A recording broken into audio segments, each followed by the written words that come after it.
जय मसीह की। Praise the Lord. प्रिय परमेश्वर का वचन जो हमें सामर्थ से भरता है, आज हम परमेश्वर के वचन से देखेंगे। प्रिय के काम 3 अध्याय 6 से लेके 10 पद तक। जी। तब पतरस ने कहा, चांदी और सोना तो मेरे पास है नहीं, परंतु जो मेरे पास है वो तुझे देता हूँ। यीशु नासरी के नाम से चल फिर।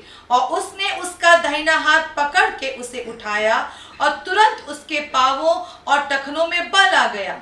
वो उछल कर खड़ा हो गया और चलने फिरने लगा और चलता और कूदता परमेश्वर की स्तुति करता हुआ उनके साथ मंदिर में गया।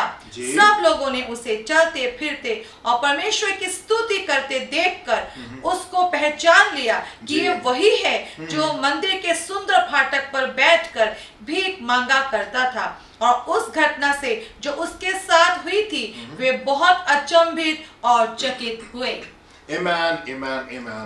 मेरे प्रियो, मसीह जीवन की खूबसूरत बात ये होती है कि हमारे जीवन के द्वारा ढेर सारे लोग आशीष को प्राप्त करते हैं। एक खूबसूरत बात जो मसीह जीवन में होती है और वो ये कि आपका जीवन ढेर सारे लोगों के लिए आशीष का कारण होता है। यहाँ पे ये लंगड़ा है और जन्म से लंगड़ा था और रोज ये मंदिर के फाटक पे बैठ करके भीख मांगा करता था, पर प्रभु के लोग आ गए और इसके जीवन में एक बड़ा परिवर्तन आ गया। मेरे प्रियो, आपका जीवन, आपकी प्रार्थनाएं लोगों के लिए आशीष का कारण होती है। मेरे प्रियो, तो लोग अपने संघर्षों में, संसार में तो लोग अपने संघर्षों में, अपनी दिक्कतों में पूरे जीवन संघर्ष करते रहते हैं, कोशिश पे कोशिश करते रहते हैं, किसी तरीके से अपनी चीजों को ठीक कर लें, किसी तरीके से अपनी जिंदगी को पटरी के ऊपर लेकर के आ जाए, पर पूरा जीवन संघर्षों में और आंसुओं में और दुखों में बीत जाता है। पर हम परमेश्वर का धन्यवाद देते हैं, वो हमको एक अद्भुत जीवन में लेके आता है, वो हमको एक आशीषित जीवन में लेके आता है। ना सिर्फ हमारे जीवन में विश्राम आता है, ना सिर्फ हमारे जीवन में छुटकारा आता है, ना सिर्फ हमारे जीवन में आनंद आता है,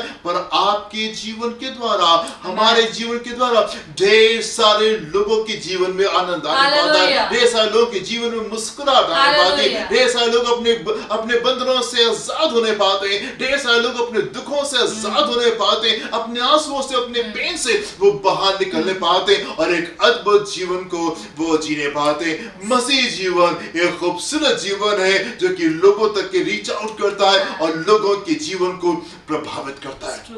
मेरे प्रियो, यूसुफ वो जन है, उस जन की वजह से मिस्र में हर एक जन आशीष को प्राप्त करने पाया।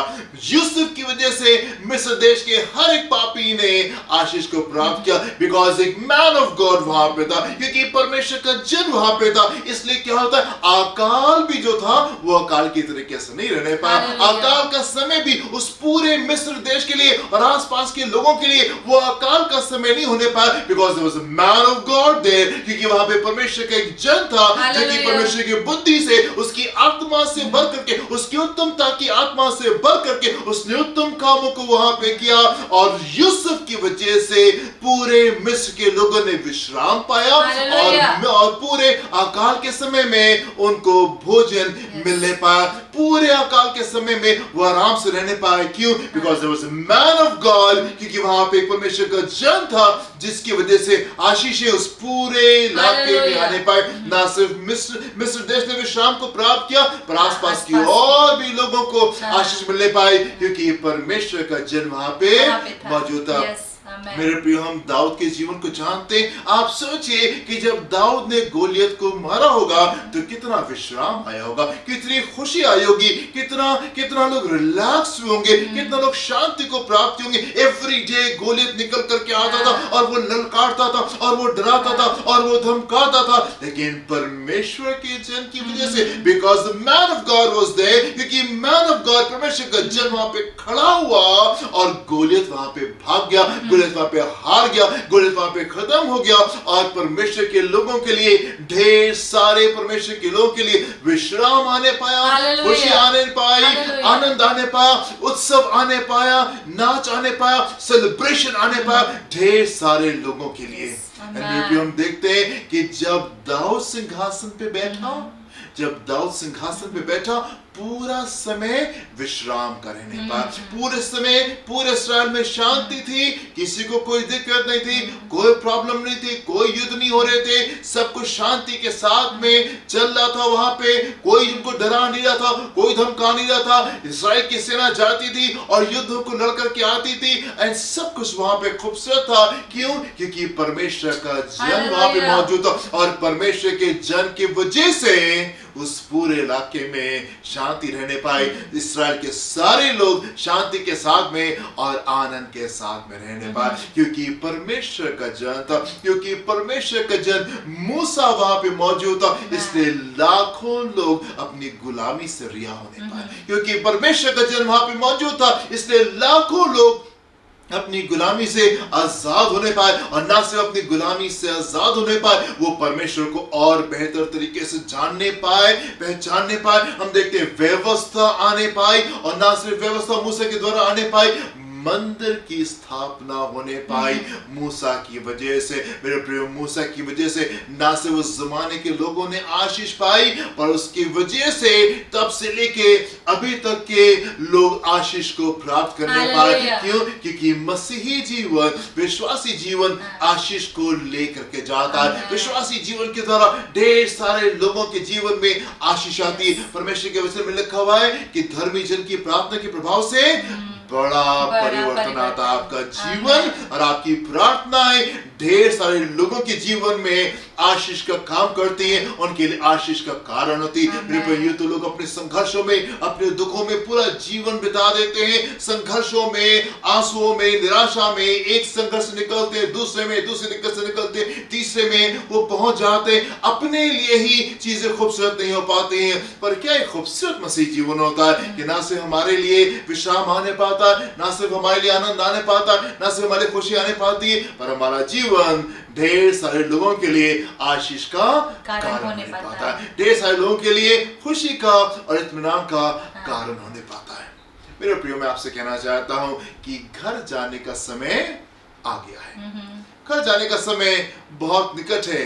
आप क्या खाली हाथ जाएंगे या कुछ लेकर के जाने के इरादे में?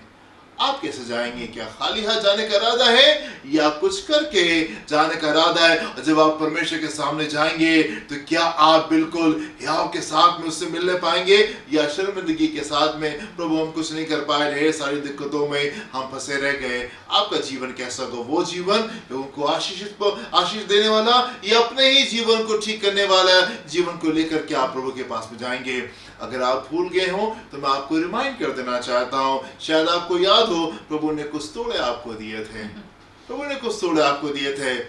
ठीक से हैं थोड़े, वो आपके पास में है, मौजूद है, सुरक्षित है। हाँ, थोड़े कुछ प्रभु ने आपको दिए थे, शायद आपको याद होगा।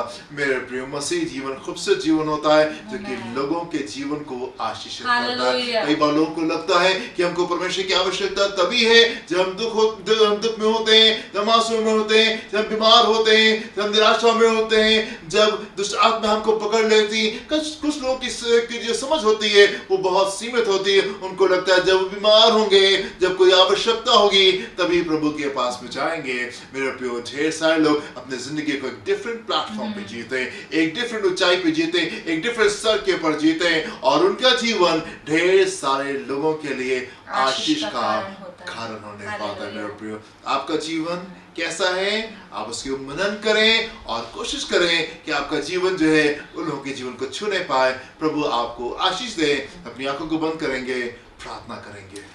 धन्यवाद करते हैं पिता परमेश्वर कि आपकी नज़र में हमारे जीवन की बहुत बड़ी बहुमूल्यता है, बहुत बड़ी कीमत है, और जबकि आप चाहते हैं कि हम सब उस कीमत को समझें। पिता परमेश्वर, आपने हमको केवल आशीष ही नहीं दिया है, परंतु आशीष का कारण होने के लिए बुलाया है। आपने बनाया है, ये योग्यता दी है, ये कुशलता दी है, ये तरीके दिए हैं कि कैसे पिता हम दूसरों के लिए आशीष कारण हो जाएं। मेरे पिता, मेरे लोगों की मदद करें। मेरे पिता, मेरे लोगों की मदद करें, सही नजरिए को रखने के लिए, रोने के बजाय उत्साहित होकर आपकी इच्छा को पूरा करने के लिए मेरे लोगों की सहायता करें, ताकि उनके द्वारा बहुत सारे लोग और उनका शहर, उनका प्रदेश, देश यीशु के नाम में आशीषित होने पाए। सहायता करने वाले पिता, इस प्रार्थना को हम यीशु के नाम से मांगते हैं। आमीन, आमीन, आमीन। प्रभु आपको आशीष दे। God bless you. जय मसीह। जय मसीह की।